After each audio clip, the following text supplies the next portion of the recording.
Pois é, grande dia, grande dia, grande dia. Olha só, como esse é um mundo de convergências. Há um ano e um mês atrás, em 8 de janeiro, nós vivemos juntos, a aflição da tentativa do golpe de Estado contra o país, contra a democracia, contra o governo Lula. Sem saber se íamos vencer ou perder aquela parada. Foi realmente um dia de grande aflição. Acompanhamos, todo mundo que está me assistindo aqui, com certeza acompanhou de coração na mão e, na medida do possível, agindo para derrotar o golpe.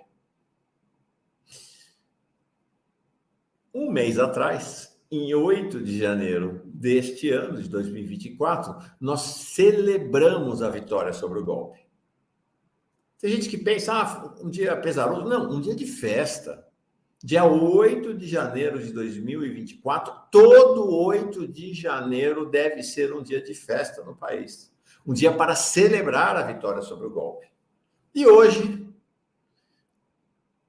um ano e um mês depois, de 8 de janeiro de 2023, um mês depois da celebração de 8 de janeiro de 2024, hoje, é hoje que estou gravando, 8 de fevereiro de 2024, estamos comemorando um grande dia em que, finalmente, a cúpula do golpe começa a ser enquadrada.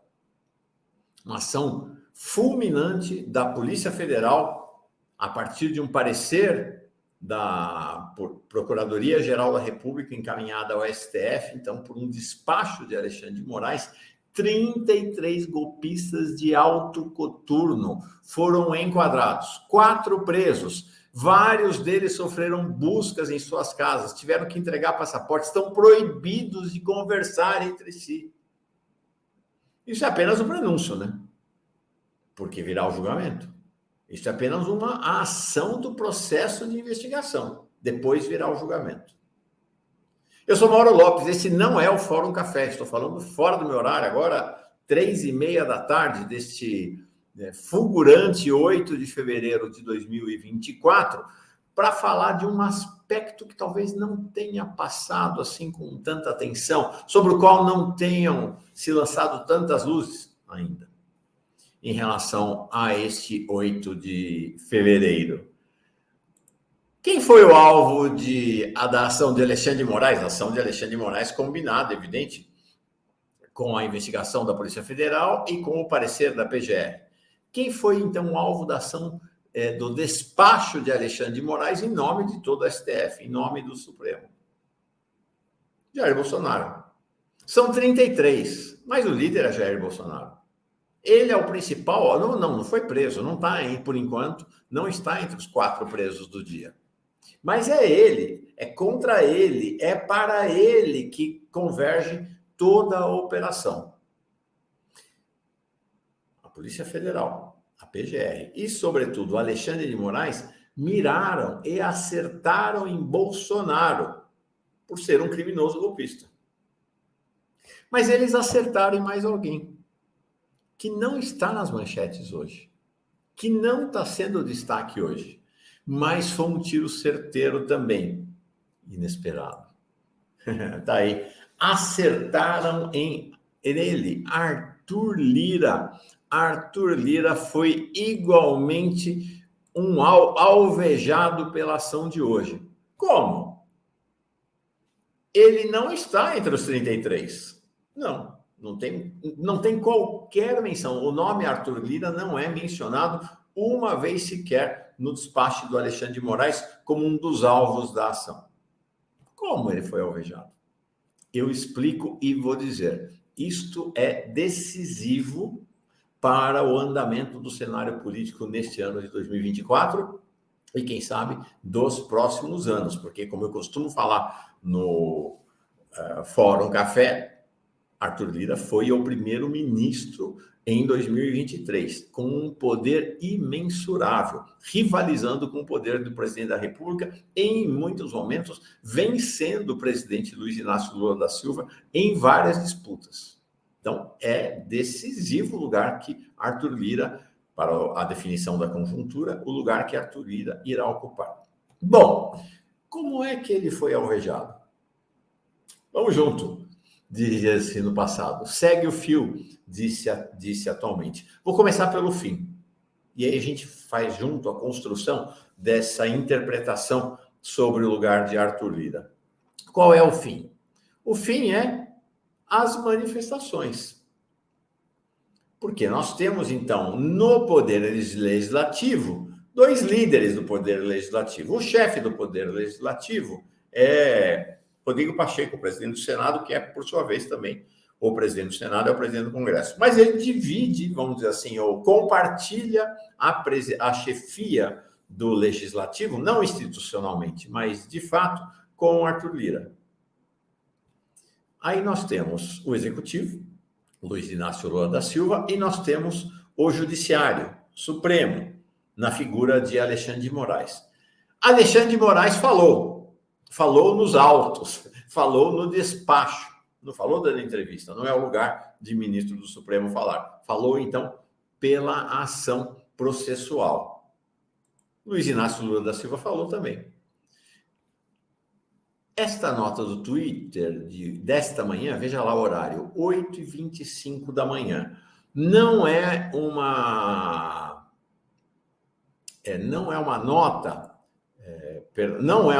nota escrita por Lula.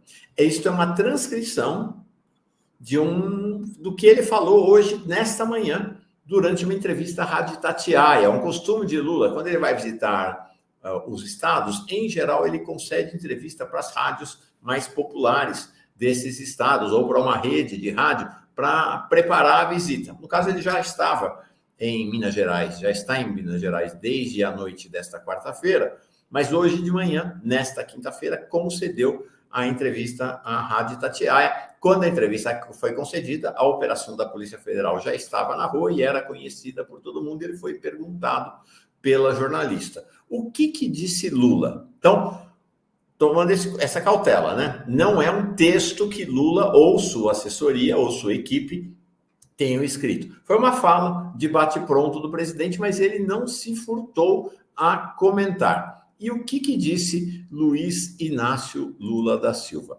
Luiz Inácio Lula da Silva disse, e está escrito no ex-Twitter, no X dele, é muito difícil um presidente da República comentar sobre uma operação da Polícia Federal que ocorre em segredo de justiça. Bom, é importante dizer que mais tarde, por volta de 10h30, 11 horas da manhã, o segredo foi retirado e todo mundo teve acesso, toda a mídia teve acesso, e está publicada íntegra em vários lugares, você pode achar, dos despachos de Alexandre de Moraes e do parecer da Procuradoria-Geral da República. Continua aqui a fala de Lula transcrita pela sua equipe no Twitter, no ex-Twitter. Espero que não ocorra nenhum excesso e seja aplicado o rigor da lei. Sabemos dos ataques à democracia. Precisamos saber quem financiou os acampamentos. Vamos esperar as investigações. Esse foi o pronunciamento de Lula, no momento que ainda nem se sabia muito bem o que estava acontecendo. Como disse, tem lá o chefe do Poder Legislativo, o líder do Poder Legislativo, no topo. O presidente do Senado, que é o presidente do Congresso, Rodrigo Pacheco. Ele pronunciou-se numa nota curta, já no começo da tarde, entre o final da manhã e o começo da tarde, quando mais informações eram conhecidas, inclusive a informação de que ele seria um dos alvos do golpe de Estado. Ele seria nos planos do golpe de Estado bolsonarista, ele seria um dos presos na ação golpista. Então, vamos ver aqui o texto de Rodrigo Pacheco. A ação foi curto, bem curtinho. Ação insensata, encabeçada por uma minoria irresponsável que previa impor um estado de exceção e prisão de autoridades democraticamente constituídas. Agora, cabe à Justiça o aprofundamento das investigações para a completa elucidação desses graves fatos.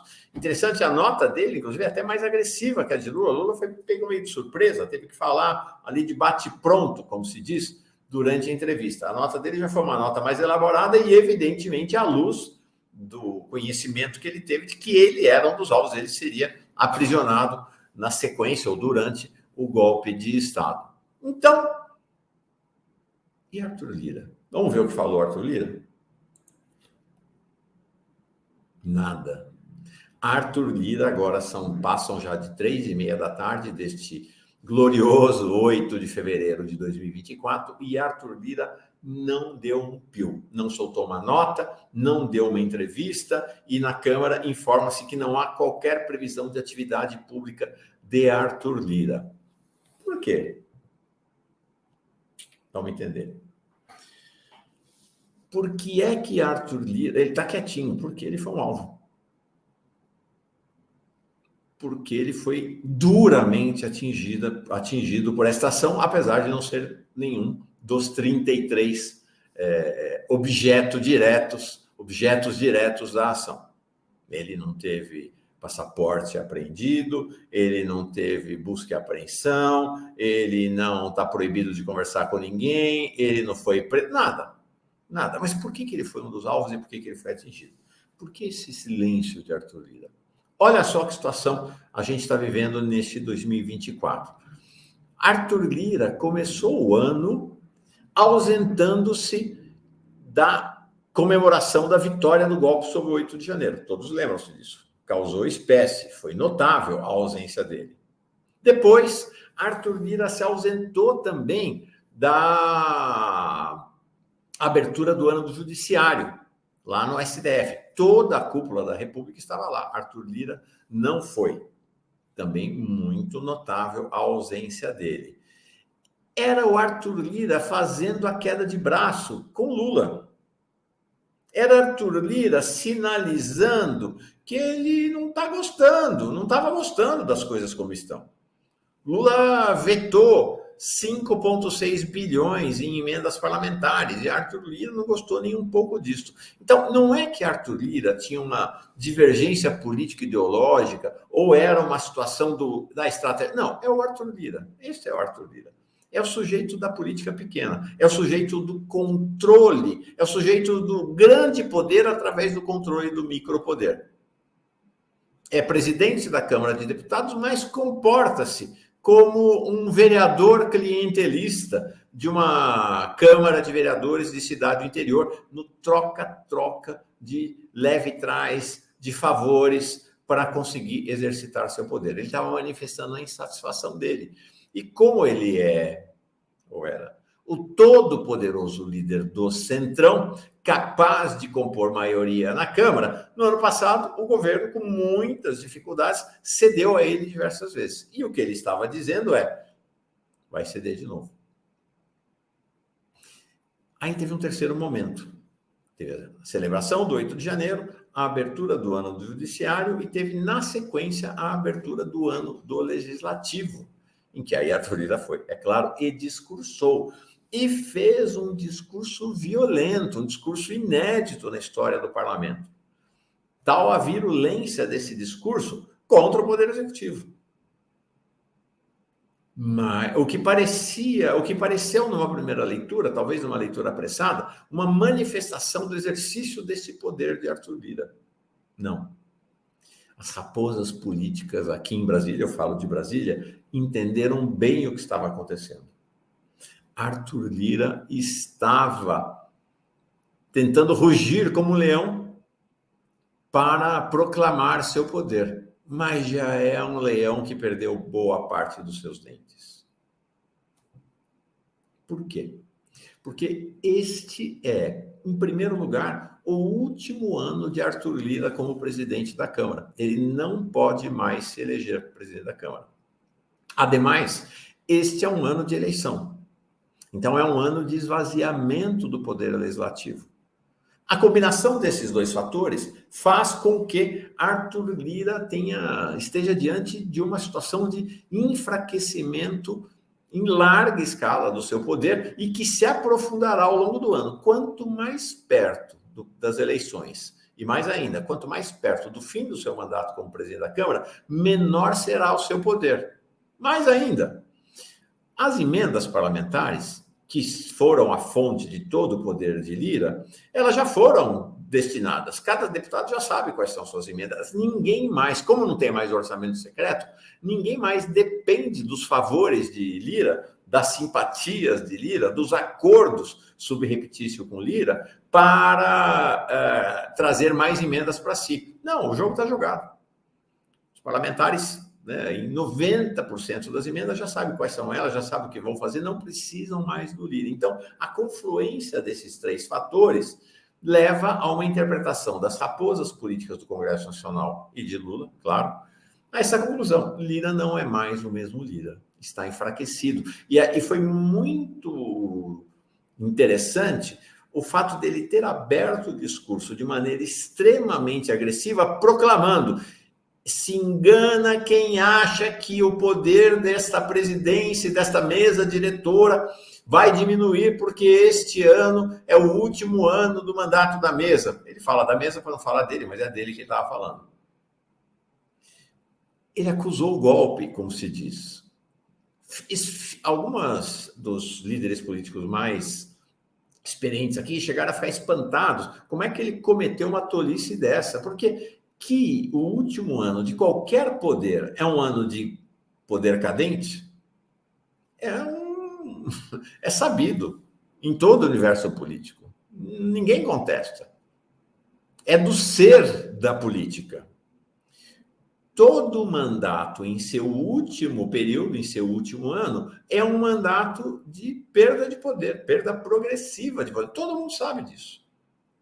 O que o político experiente faz? Ele vai buscar manobras, operações, situações, articulações para reduzir a velocidade dessa perda de poder, para ir negociando condições que suavizem esse pouso. Não. Lira fez questão de gritar em praça pública. Ou seja, Lira disse para todo mundo, ao gritar que ninguém pense que o poder dele está diminuindo, ele diminuiu o poder dele ainda mais. Ainda mais. Então, essa é a situação com a qual Arthur Lira se viu neste começo de ano. É claro que toda a política brasileira e o presidente Lula entenderam o que estava rolando. Muito bem. O que sobrou para Lira? Já ia esquecer, é importante dizer, Arthur Lira, ele tinha um plano de voo lá atrás, em 2023, que era fazer o sucessor dele, o deputado Elmar Nascimento, do Centrão, do União Brasil da Bahia, como sucessor, em 2025. E aí, ocupar a presidência da poderosíssima Comissão de Constituição e Justiça da Câmara. Mas, diferentemente do que foi entre 2022 e 2023, o governo e o PT e a base do governo não vão dar cheque em branco para Lira, porque lembram-se, Lira foi eleito em 2023, nunca antes na história da Câmara dos Deputados um presidente foi eleito com uma votação como a de Lira, praticamente por consenso. Lira foi eleito praticamente por consenso. O governo estava se compondo, Lula não participou do processo, a coisa foi. E foi o que aconteceu. Agora não vai ser assim. Agora já há pelo menos mais 2 candidatos que roubam nacos do Centrão de Lira e de Elmar Nascimento, o deputado Antônio Brito, do PSD da Bahia, e o deputado Marcos Pereira, do Republicanos, pastor Marcos Pereira, da Igreja Universal, do Republicanos de São Paulo. Então, Lira está numa situação realmente muito difícil. O que sobrava para Lira? Para continuar exercitando o seu poder e ainda conseguir chantagear o governo Lula. O cenário de aliança com a extrema-direita, porque a composição do Centrão, ou de parte do Centrão, pelo menos, com as bancadas da extrema-direita, seriam capazes de construir maioria no Congresso Nacional. Na Câmara dos Deputados, com certeza. No Senado, talvez. Então, esta era a única alternativa que restava a Lira. Aí o Alexandre de Moraes vem e liquida esta possibilidade, por isso o Lira está quieto, por isso o Lira foi atingido. A extrema-direita, os bolsonaristas, a partir deste 8 de fevereiro de 2024, tornam-se personagens políticas tóxicas. Quem compuser com Bolsonaro e o bolsonarismo será repudiado por todo o estamento político, jurídico, institucional do país. O espaço de composição de Lira com a extrema-direita para tentar colocar faca no pescoço de Lula, como ele fez em 2023 diversas vezes, acabou. Não existe mais, porque a extrema-direita e o bolsonarismo foi jogado no canto da cena política. Está lá isolado. Eles se tornaram, como eu disse, personagens radioativos. Tamanho o estrago causado por esta operação comandada pelos policiais federais, sob orientação de Alexandre de Moraes e com o apoio da Procuradoria-Geral da República. As revelações que estão vindo à tona ainda, né, que vieram à tona, são espantosas, são estarrecedoras. Quem é que vai querer mutatis mutantes? Quem é que vai querer sentar ao lado de um estuprador cujo estupro é conhecido por todo o país e fazer alianças com esse estuprador? Ninguém. Quem é que vai querer, depois de hoje, de tudo que se soube dos bastidores do golpe, vai querer sentar ao lado do estuprador da democracia, Bolsonaro, ou do seu séquito de pequenos e pequenas estupradores e estupradoras para firmar aliança? Difícil. Realmente bem difícil. Então, com isto, esta operação da Polícia Federal de hoje, ela atingiu Bolsonaro, atingiu o bolsonarismo, atingiu, e pela primeira vez na história, a cúpula do poder militar, mas atingiu também de rebote Arthur Lira. O espaço para a articulação de Arthur Lira está absolutamente reduzido. Ele sequer pode se levantar para defender um deputado federal, o presidente do PL. Como é que ele vai defender o boy de Mogi, que foi encontrado com uma arma ilegal na sua casa? Porque, é claro, deputados federais não podem ser presos. Não podem ser presos, exceto numa condição: serem pegos em flagrante, em crime flagrante, que foi exatamente o que aconteceu nesta quinta-feira, 8 de fevereiro, com o presidente do PL.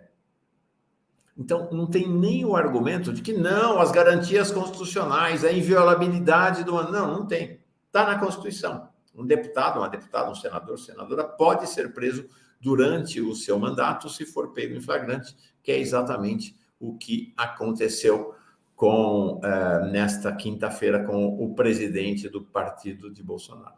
Então, até isto é um lugar difícil de Lira ocupar, a defesa das prerrogativas dos deputados e deputadas, porque não tem prerrogativa nenhuma no caso. A prisão foi absolutamente correta, porque ele foi pego com a arma em punho, a arma ilegal em punho, figura de linguagem, mas estava lá na casa dele. É isso aí, gente. Então vamos esperar os próximos desdobramentos. Então, esta operação de hoje terá impacto profundo, essa operação de 8 de fevereiro, um mês depois da celebração da vitória contra a tentativa de golpe de 8 de janeiro do ano passado, celebrada este ano, no seu primeiro aniversário, terá impactos profundos, não apenas, é claro que terá, sobre a política nacional do ponto de vista do bolsonarismo, mas também sobre esta figura tenebrosa chamada Arthur Lira. É isso aí. Vamos continuar acompanhando para e passo as ações do Supremo, da Polícia Federal, da Procuradoria-Geral da República e seus desdobramentos políticos, evidentemente. Eu sou Mauro Lopes, este foi um comentário, uma análise para a Pós-TV Fórum. Fique com a gente sempre. Valeu. Tchau. Paz e bem.